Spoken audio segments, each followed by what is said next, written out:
Let's wipe the sleep from our eyes. The bazaar. It is bizarre. Wait a minute. Hasn't this game been out for a while, or was that early access? I think I've seen Kriparian playing this.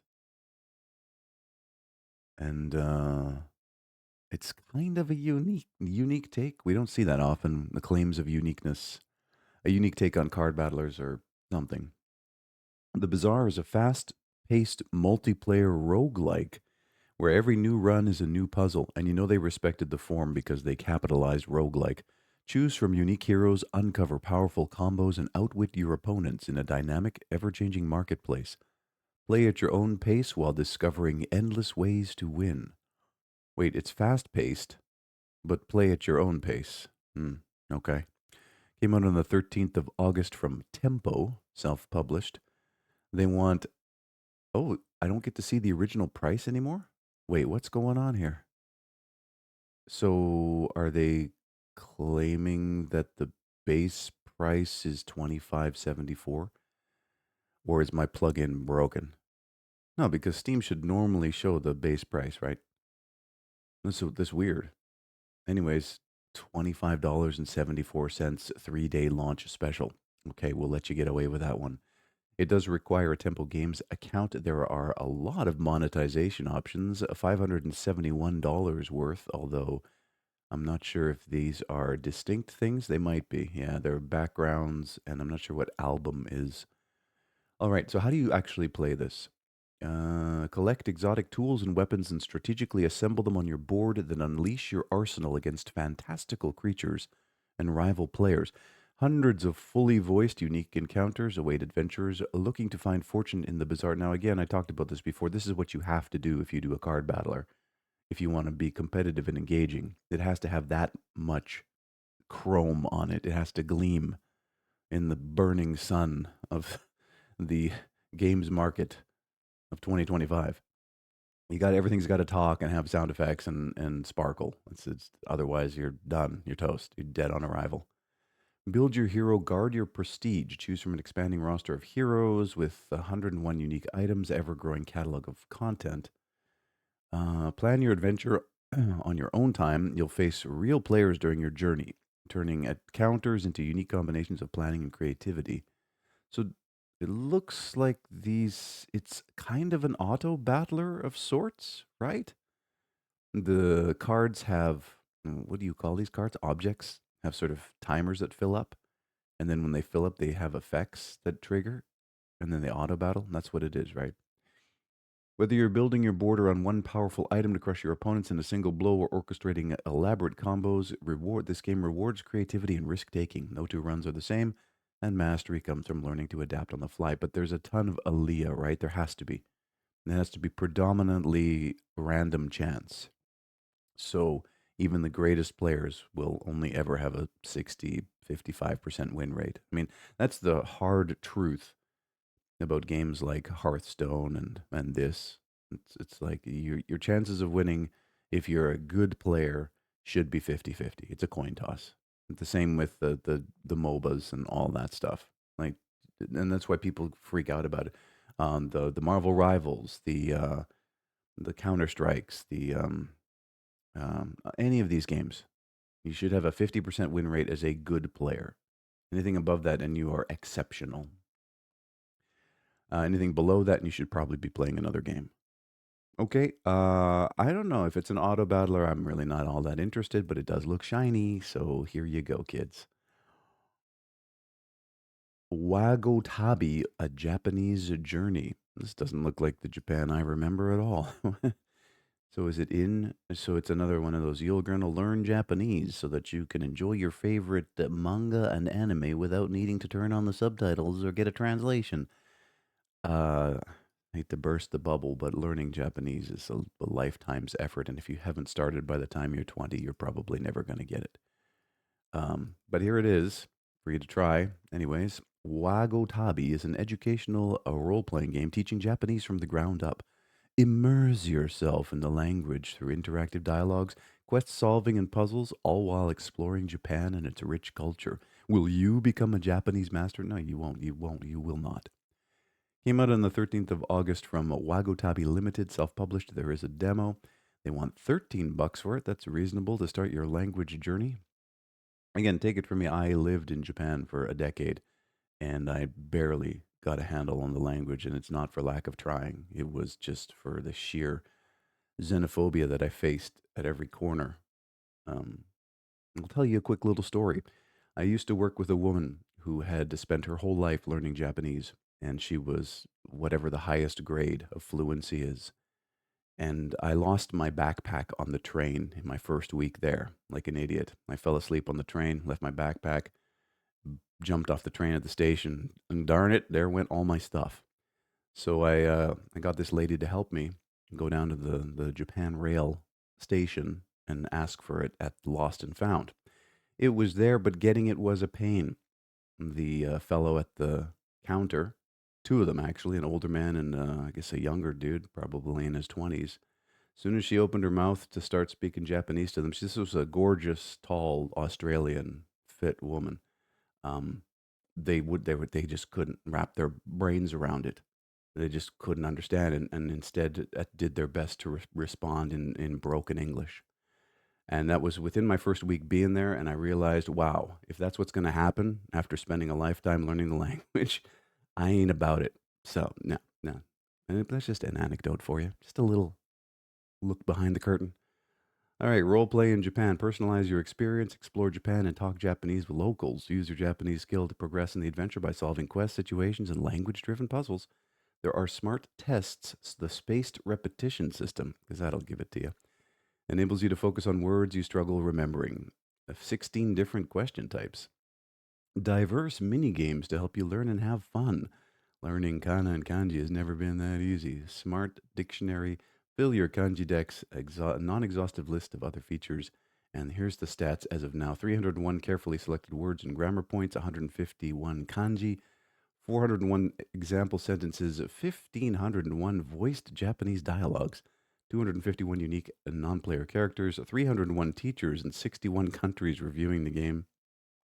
All words are used in context for better retention. Oh, and here's some player feedback from little emoji characters. You guys are a blessing to bring this to the learning market.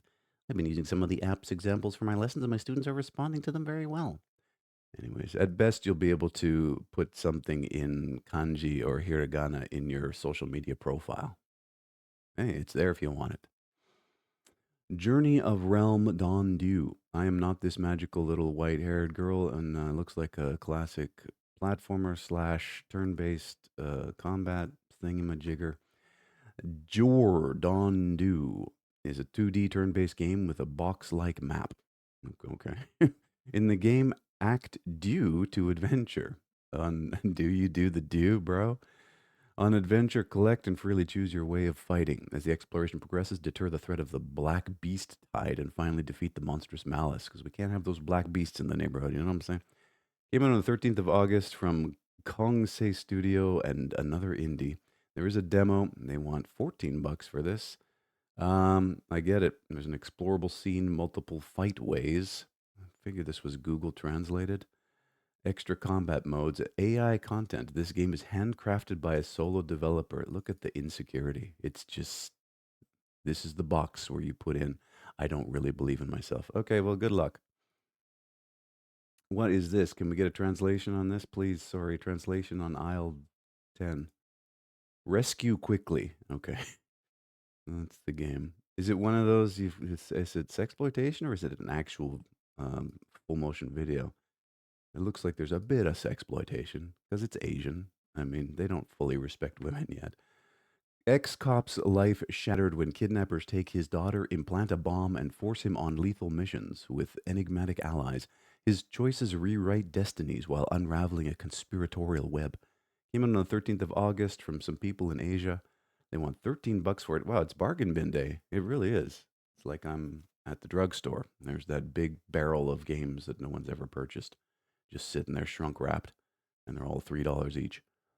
Okay, I get it. Follow the male protagonist's point of view. Well, good thing we got that out of the way right away. Play around with rich, colorful egg plots. Google Translate, go.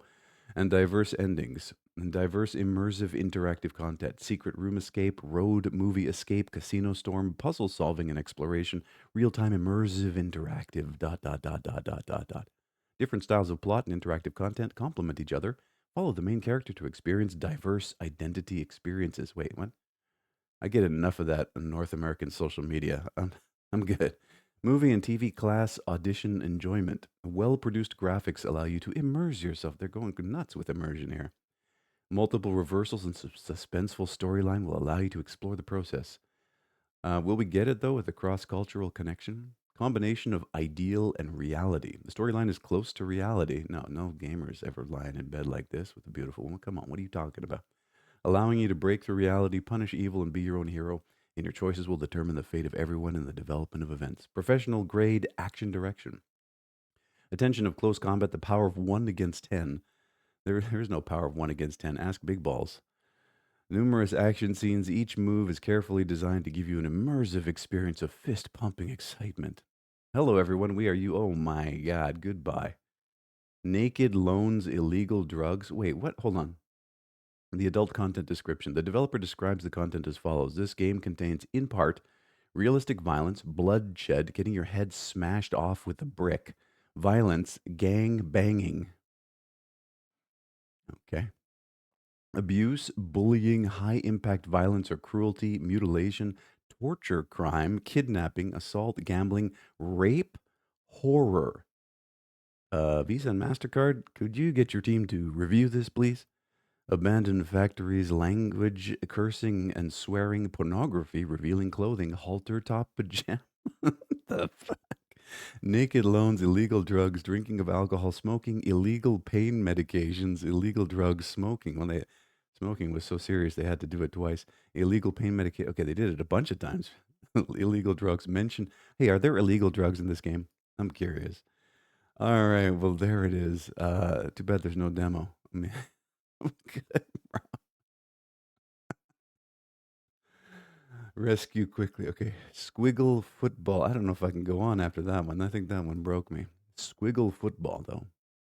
Oh, it's football, as in footy, not as in soccer, as us Neanderthal North Americans would say.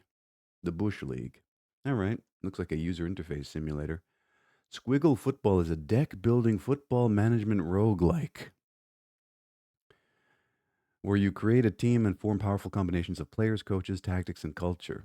Recruit, trade, and innovate through nail biting matches to reach and conquer the National League, inspired by Australian rules football. Oh, wait, what? It's not soccer. It's Australian rules football. It's so confusing, bro.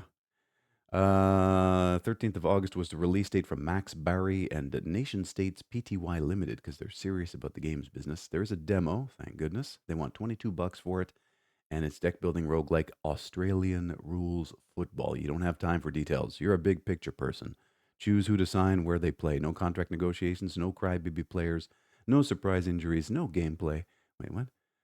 Pick the eyes out of the draft. Heartlessly cut, worn out veterans. It's me. 851 unique players, endless combinations, exploit synergies, and robust match engine. Okay. Not for me, but there it is. Valiant Tactics. Okay. A little bit of AI slop. Oh, I have to take it back what I was saying yesterday. There was a game that looked like Heroes of Might and Magic, and I shit on it for looking AI generated. And it might, some of the elements might have been, but it did start its development journey in 2021, which was pre-slop era.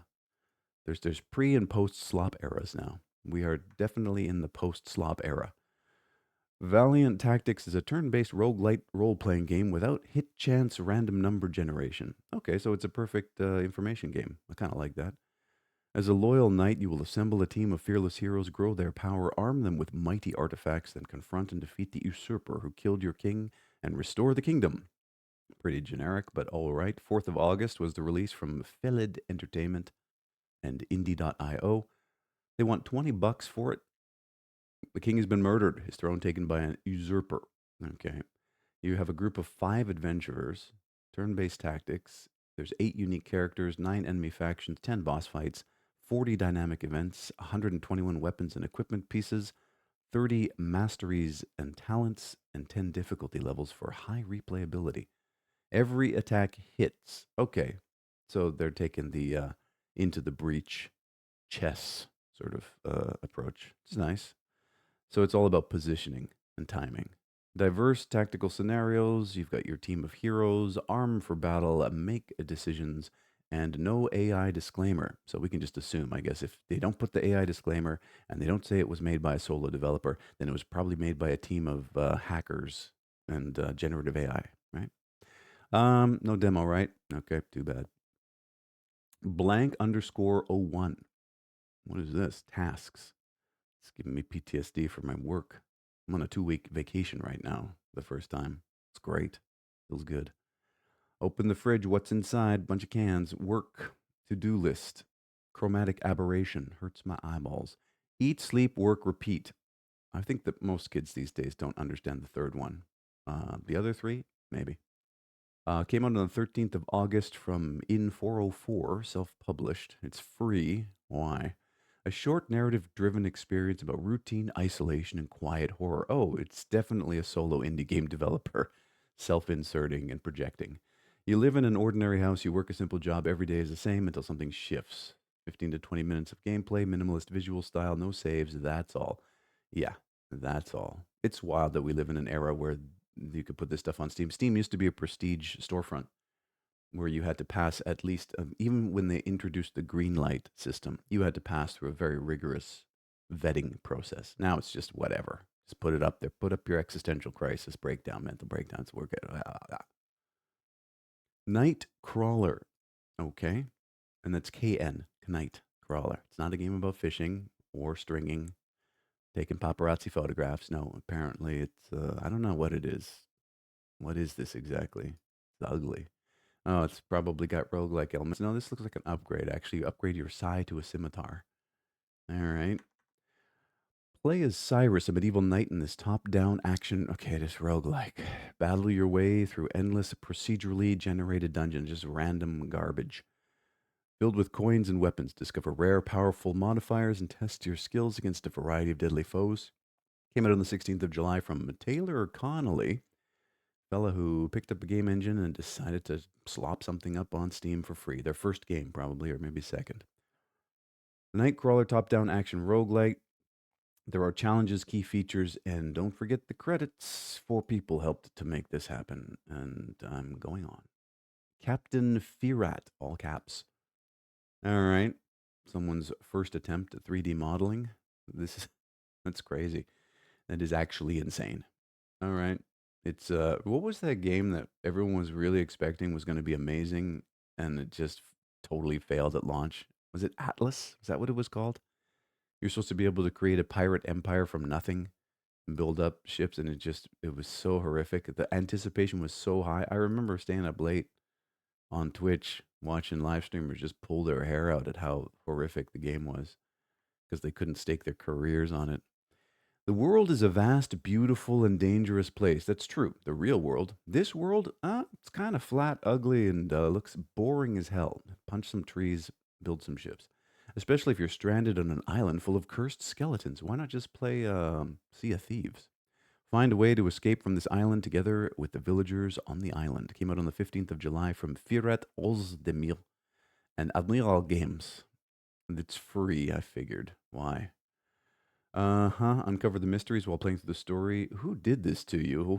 Who is doing this to me? Well, I know every time I read their names. We've got a litany of them now, thousands deep. Uncover the mysteries while playing through the story. It's time to go big or never go home. Craft weapons and kill cursed skeletons. Gather materials to build on the island. Punch trees. Do the usual stuff, all with low fidelity graphics. Neglect animals on the farm. Wait, what? That's a line in the copy. Neglecting animals on the farm. You are Amaranth. Okay, I'm good. Otters and stones. There's otters. Where's the stones? There they are. It's an incremental game where you crack open shells on a rock with otters. And the more otters you have, the more stones you can crack. And you go blind looking at this teal blue background. Where's that aqua? Cyan. Build up thriving habitats in this otter kind of clicker. Came out on the 1st of August from Otter Hands, self published. They made their whole identity about otters. It's 260. Disclaimer, you'll click a lot and you'll click for 2 hours. Build up thriving habitats. So is this a challenge for indie developers? Hey, make a clicker. I mean, it's good practice. It really is. Like for me, when I started my indie game development journey, I spent most of my career trying to recreate arcade classics like Asteroids and Space Invaders and Robotron and all that, just as practice. I never published any of them for money, and I was never gonna because they were all just weak efforts. But it seems now that these indies take up these challenges. Make a roguelike survivor like, make an incremental game, slop it up on Steam because you can. But you don't understand. For me, the core principle was to never waste the player's time. That was always my number one drive. I had it printed out and put above my workstation. Do thou shalt not waste thy player's time. And it seems like that there's a lot of developers who just they're probably incapable. They're on some part of the spectrum where they just they don't have no sympathy, no empathy, and it's like, well, whatever. If I waste 2 hours of someone's time, it's fine. It's good. It's fucking wrong. Unlock permanent. Oh, I get it. Incremental. It's like this discovery queue. It always goes up by one and never ends. Dice Gambit. Who is this lady pointing her finger at me? You're here to follow orders, not question them. Oh, Dami Mommy. Okay, we've got the purple dread character here. Turn-based tactics, is it? Full customization. It looks like all a bunch of magical fantasy girls. Probably some gender questions too in this. I think I'm good. This will hit where it hurts. The Shutterbug is a master sleuth exposing their enemies before dealing a final devastating blow. Uh-huh. Uh-huh. Uh-huh. I mean, I'm good. It looks fine. It's just not for me.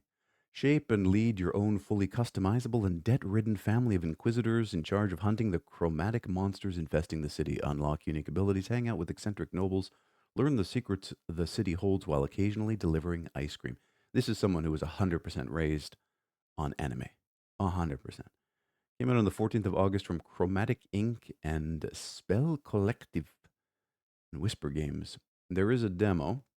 You can get the whole first act. Nice. It's normally 32.50.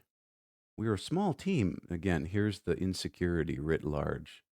Imagine selling a product and the first thing you tell them is like, "Well, we're kind of sort of just we don't really we aren't really the guys.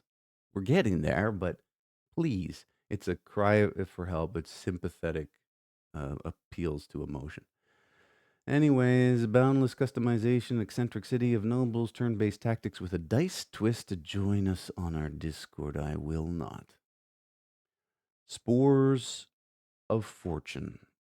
What in the mushroom gathering is this? Learn how to identify your magic mushrooms so you don't kill yourself trying to get high. I'm looking for a mushroom that is small and can puff. All right. Okay. Mushroom gathering simulator, I guess. Looks all right. Learn about real mushrooms and how to identify them in this cozy mushroom picking sim. Also manage your shop and sell them to the local folk. Sell your shop to the folk? You need a copy editor. Came out on the 1st of August from Anna Lena Jacobs, Claudia M. Krasinski, Leon Essig, Samuel Hunt, Sarthak Tonk, Sant J. Mrolsla, and published by Hochschule Darmstadt. This is a student game. It's going to be free. It is free. Learn about 15 beginner-friendly mushrooms, sell mushrooms to townfolk, explore a big map inspired by European forests. I have a feeling this is a student game. They just shoved it up here. I'm good. It's there if you want it. All right. Let's get out of here. 18,527 games have been viewed. You have yourself a fantastic day.